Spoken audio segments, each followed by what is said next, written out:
Welcome back to Trade in the Market. Today we're diving deep into a critique of our late over 4.5 goal strategy.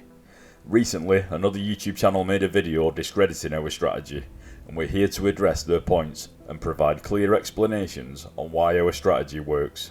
For over a year, this individual actively participated in our Discord community, positively engaging with our content and expressing enjoyment of the scanner expose videos we had produced. Despite themselves running a channel dedicated to exposing scammers, they openly admitted that I am not a scammer.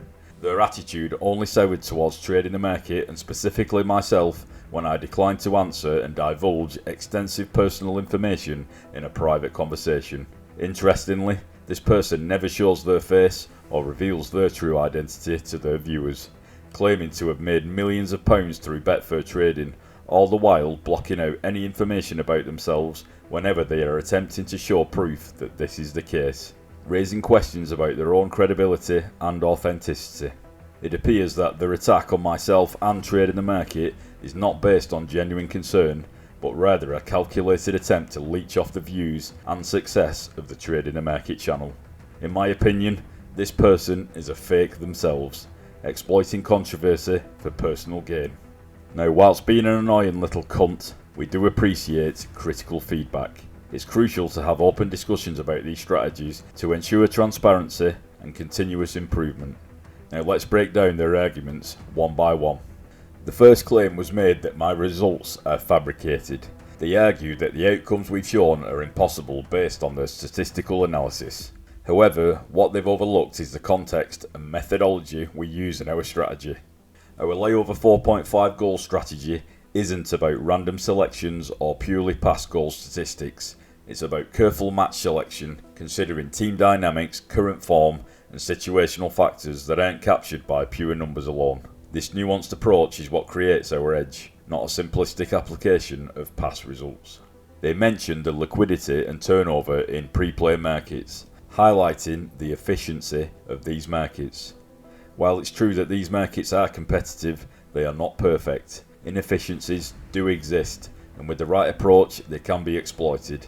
The key is having a disciplined method and understanding the intricacies of each match. Regarding their detailed statistical analysis, let's address the main points. They use binomial distribution to argue that our win rate is statistically improbable, but this analysis makes several incorrect assumptions about our approach. First, they assume that our method doesn't adapt or evolve, which isn't the case.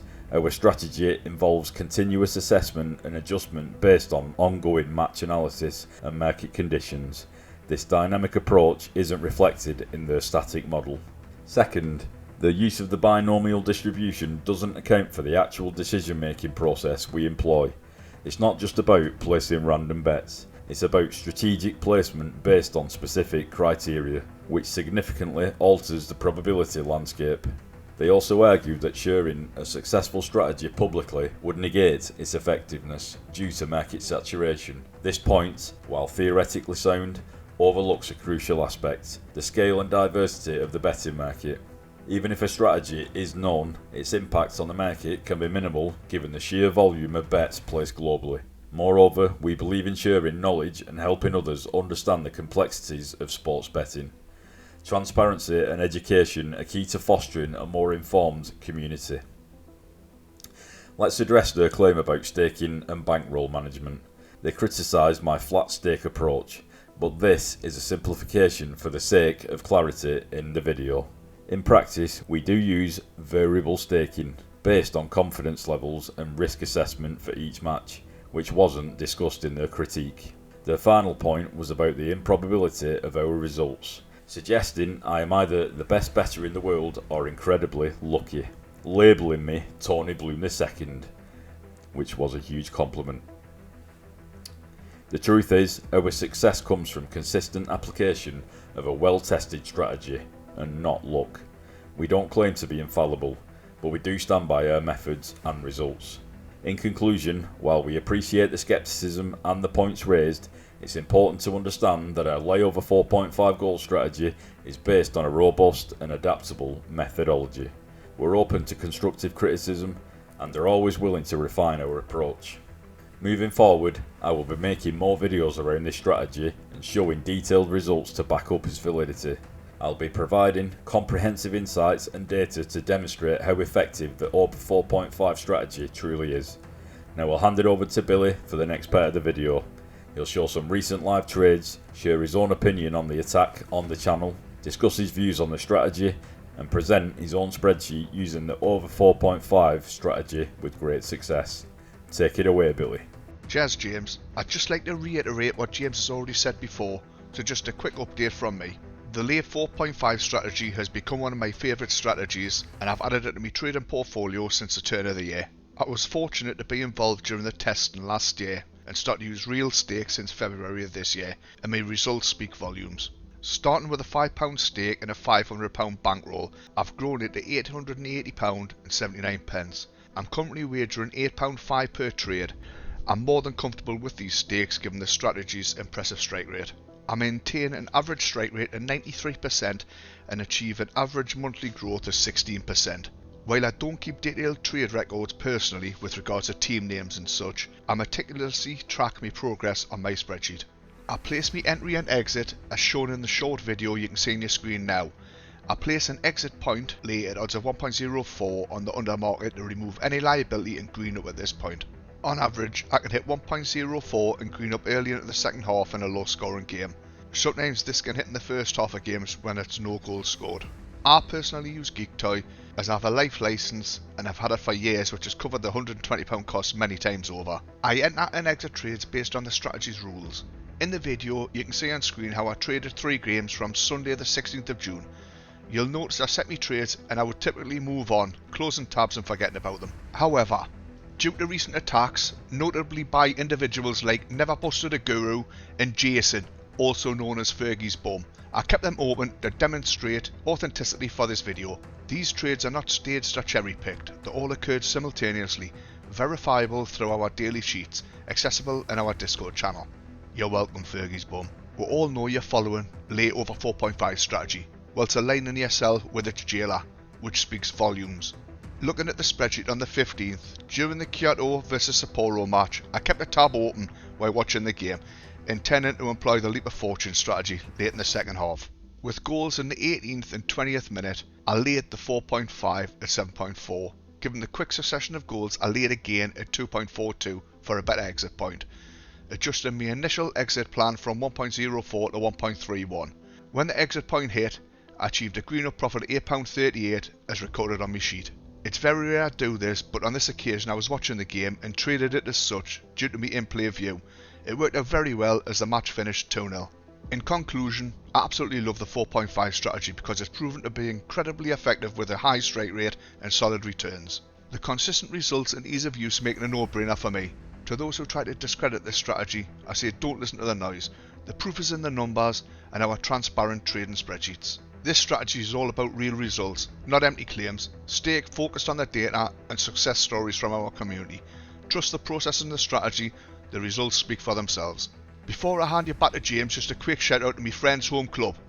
Come on the Seasiders. Thanks for that, Billy. To delve deeper into the data, we utilise Sports IQ to analyse over 50,000 football matches with the late over 4.5 strategy at odds above 7.5. Out of the 53,018 matches checked, 649 met the criteria, with 597 successful trades and 52 failed, resulting in a success rate of 91.99% and a failure rate of just 8.01%. This high success rate demonstrates the viability of the strategy. Let's consider an example of latent £10 stakes at these odds.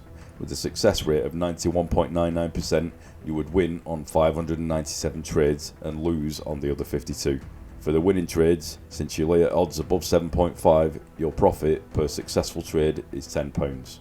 For the losing trades, your loss per trade would be the stake multiplied by the odds minus the stake. So £10 times 7.5 minus £10 equals £65.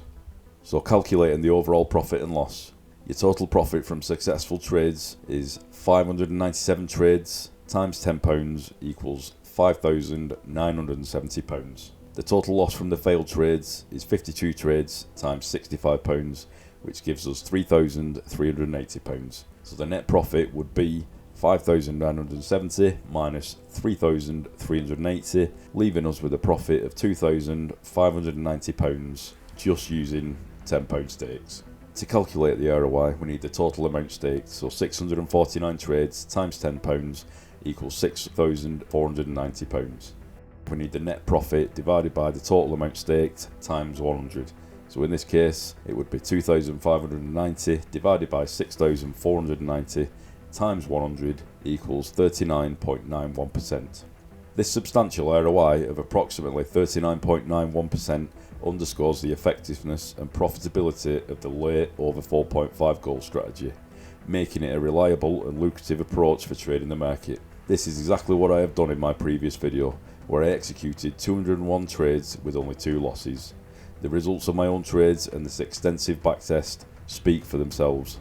I'm absolutely sick of the toxicity surrounding this strategy, as it is based on real data and a proven methodology. My aim has always been to help and show a viable strategy that truly works. It's disheartening to see certain YouTube channels go to great lengths to discredit me, despite the tangible evidence and positive results I've shared. In my opinion, the reason for this behaviour is that these channels might be driven by a desire to attract views and attention by creating controversy and attacking successful traders. By discrediting others, they can then position themselves as the sole credible source, even if it means ignoring or misinterpreting the facts. It's important to stay focused on the data and the success of this strategy, rather than getting distracted by the negativity. You can keep going all you want, because your negativity and your toxicity won't stop us from pursuing our goals. In fact, it only strengthens my resolve to continue sharing valuable strategies and helping our community thrive. The data speaks for itself, and the success we've achieved is undeniable.